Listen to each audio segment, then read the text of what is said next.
everyone, welcome back to the journey of my YouTube channel, where today I am back with another sequel video. I haven't done one of these in a little bit now, but I read another sequel that I thought would be really interesting to talk about because early last year, I read Sky in the Deep by Adrienne Young, which was largely for Storm Tears research. I'm working on a book with a somewhat Nordic inspired setting. It has a lot of ships and ocean, and I heard that Sky in the Deep had some of those similar elements, being kind of a Viking story.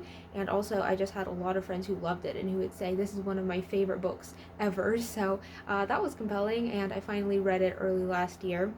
And generally, I did like it. I just enjoyed reading it.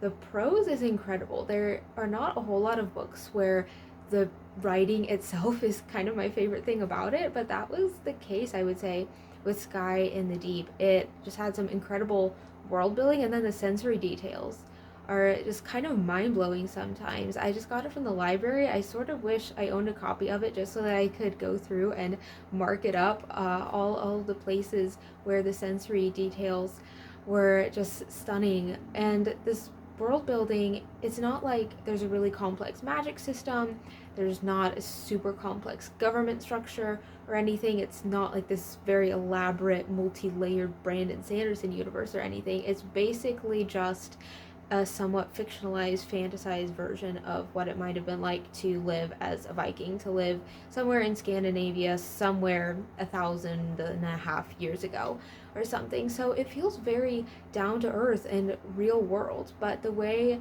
Adrienne Young writes has this way of making things like leather and fire and the changing seasons feel like absolute magic on their own, and it makes me want to just go pay a bunch more attention to the things around me, like the wood and stone and just everyday objects around me, and really think about how they sound and feel and smell and everything. It is just so immersive.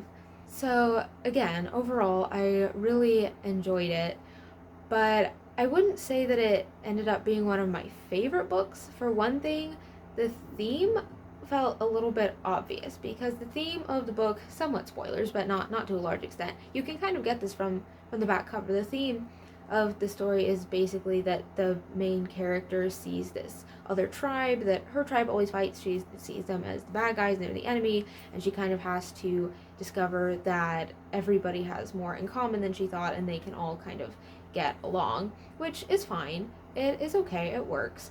But the entire book, I found myself like, okay, I can tell that this other clan is actually going to be fine. Like, I've just found a little bit predictable how the theme worked out, which again wasn't all bad, but it just did not surprise me at all. And I think that was the main reason why the climax fell a little flat to me, where the climax just happened and we got to the end and I was like, okay, that's it. Like, it didn't feel like the resolution had a lot of cost or a last minute twist or anything. I just wanted it to give me a little bit more, so I kind of got to the end like, okay, I just thought that you were going to do something more with that. It just felt a little bit obvious and on the nose to me. And the main characters and the romance also felt kind of stock for YA. Again, not badly done, just not really done in any unusual, surprising, out of the ordinary way. The strength of the book is mostly the world building and the prose, and just how immersive the whole thing is in this culture that may be very similar to how a lot of real people lived hundreds or thousands of years ago. So that part was really fascinating. Maybe I would have liked it better if I hadn't gone into it with so much hype and such high expectations, but my verdict was kind of, probably 4 stars, not like the best thing ever.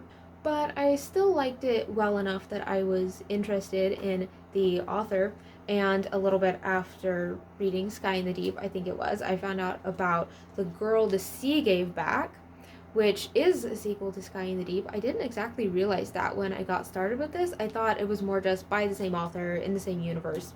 but it is very connected to Sky in the Deep. It is pretty much a direct sequel. It has the main characters in it. The main character of Sky in the Deep is not the main character here, but she does make several appearances.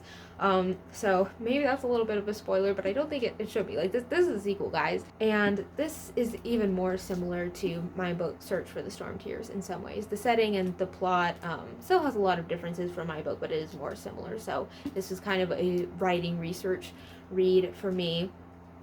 And once again, the prose and the world building, I was just like, how does she even do this?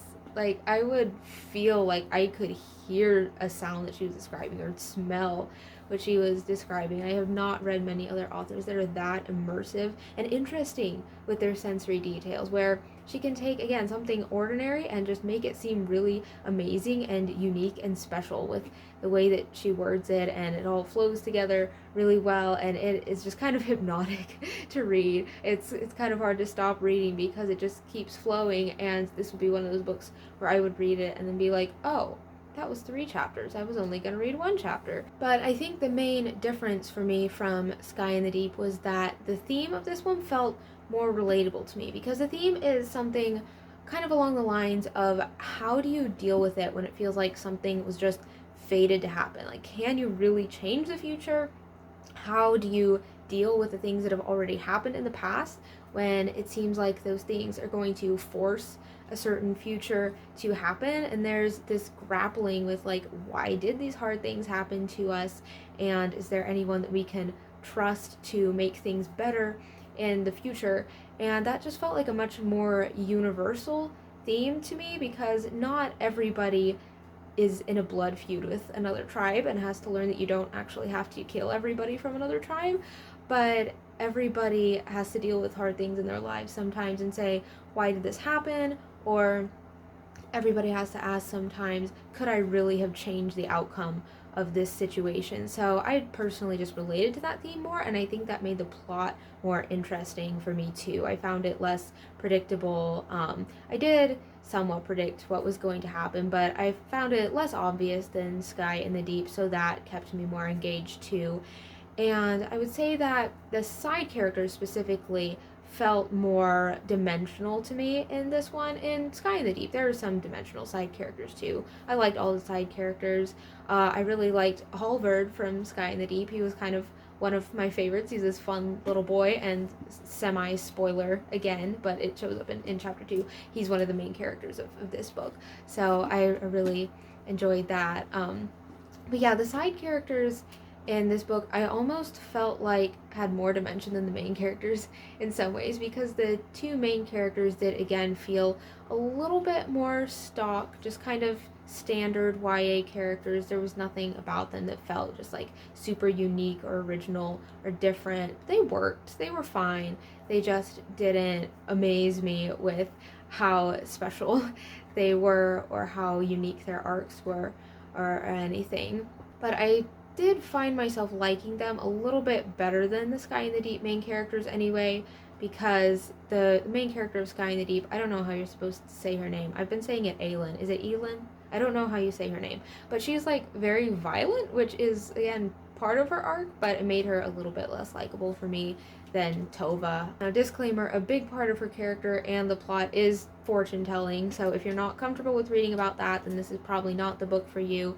But if you are comfortable with reading about that, it is pretty thought-provoking to think, you know, how would people in a culture like this culture have viewed the hard things that happen in their lives, and how would they have viewed concepts like time in the past and the future and everything, and that can be pretty thought-provoking. That can be a good thing to consider and contemplate. So I would say the romance was still not exactly my thing, but it doesn't develop very quickly. It's more of a slow burn kind of, which is more my style, so I liked that better in this one. So verdict time, is this sequel better than the original? I don't think I've done a very good job of trying to make it a surprise that yes, I like the sequel better than the original. I was kind of excited about that because it's been a minute since I made a video where I was like, yes, the sequel is the better one.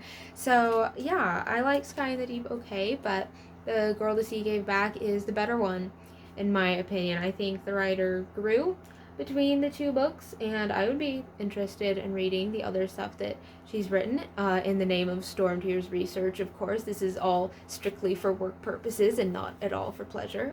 Okay, t-shirt of the week. And this week's t-shirt is my newest t-shirt, and it is my Nashville t-shirt, which, full disclosure, I largely got so that I would have a new t-shirt to talk about in my t-shirt of the week section.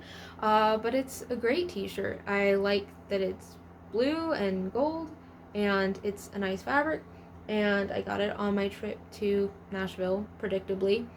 So it's fun to have something that commemorates that. It was a fun trip to visit some family, and then we also took some time to go shopping at some like downtown antique stores and stuff in Tennessee. We briefly visited the Grand Ole Opry a little bit.